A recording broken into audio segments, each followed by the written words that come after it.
कि 100 बेटा हुए ऋषभ देव के कुल के अंदर। 100 बेटा होते हैं, उनसे सबसे बड़े होते हैं भरत जी, सबसे बड़े। उस समय हमारे देश का नाम था प्रिय बंधुओं अजनाब खंड। जम्बू द्वीप के अंदर अजनाब खंड नाम का जो क्षेत्र है उसे भारतवर्ष कहते हैं, उसका नाम अजनाब खंड था। लेकिन भरत जी हुए तभी से हमारा देश को भारत पड़ा।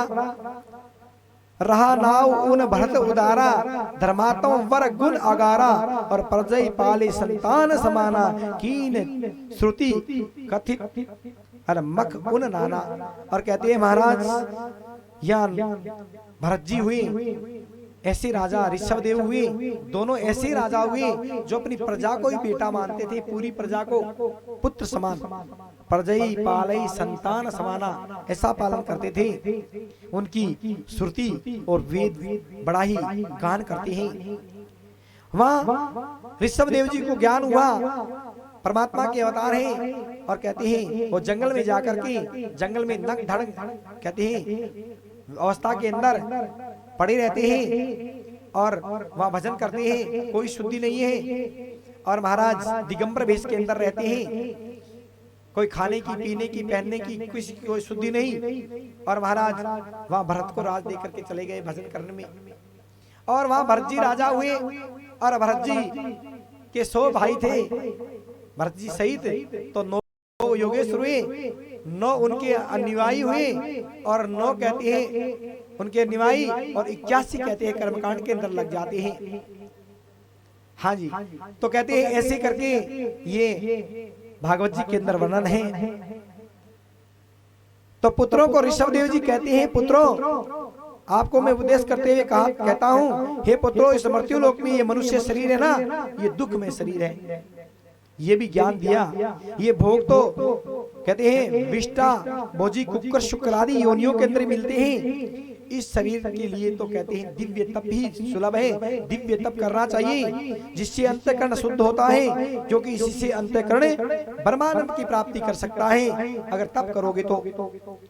संत महापुरुषों ने शास्त्रों में कहते हैं कहा भी है, सेवा को, दान को, सत्संग को मुक्ति का द्वार बताया है। जो बेटा, जो बहू, जो पोता अपने दादा दादी, माता पिता और कहते हैं गुरुजन की और दादा दादी की या कहते हैं बुआ की, बड़ों के आदर करता है, सम्मान करता है, वृद्धजनों का सम्मान करता है गांव में कहते हैं। और कहते हैं जिस गांव में, जिस परिवार के अंदर, जिस घर के अंदर कहते हैं एकता होती है, सम्मता होती है, परमात्मा कहते हैं मैं उस घर के अंदर निवास करता हूँ, उस घर को छोड़कर कभी नहीं जाता। जिस परिवार में, जिस गांव में, जिस देश में, जिस घर में एकता होती है, एक ही भाव हो जाता है, उस घर का मैं त्याग नहीं करता, उस भक्त को मैं अपना लेता हूँ, उसके हृदय कमल में आके बैठ जाता हूँ। और कहते हैं जैसे ब्याई हुई गाय बछड़े का पीछा कैसे करती है, ऐसे उस भक्त का मैं पीछा करता हूँ।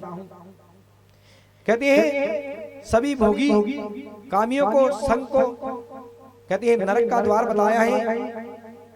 भोगियों का, कामियों का जो संग करता है, महापुरुष वे वही है जो सम्मानचित, परम शांत, क्रोधहीन, सबके हित चिंतक, सदाचार संपन्न हो। ऐसे कहे जो अपने प्रिय संबंधी की भगवत भक्ति का उपदेश दे करके मृत्यु की फांसी से नहीं छुड़ता, वह गुरु नहीं, वह गुरु नहीं है। जो शिष्य को कोई फांसी से नहीं छुटाता हो, वह सवजन नहीं, वह पिता नहीं, वह माता बिल्कुल नहीं, वह इष्टे बिल्कुल नहीं, और वह पति नहीं, और वह पत्नी बिल्कुल नहीं, जो परमात्मा के सत्संग में, भजन में नहीं लगाए। असली संबंधी, असली मित्र, असली पति, असली पत्नी और असली प्रिय बेटा वही है जो सबको साथ लेकर के समाज को ही चले, परिवार को भी चले और भक्ति में लगाए, सत्संग में लगाए। जैसे सारस्वत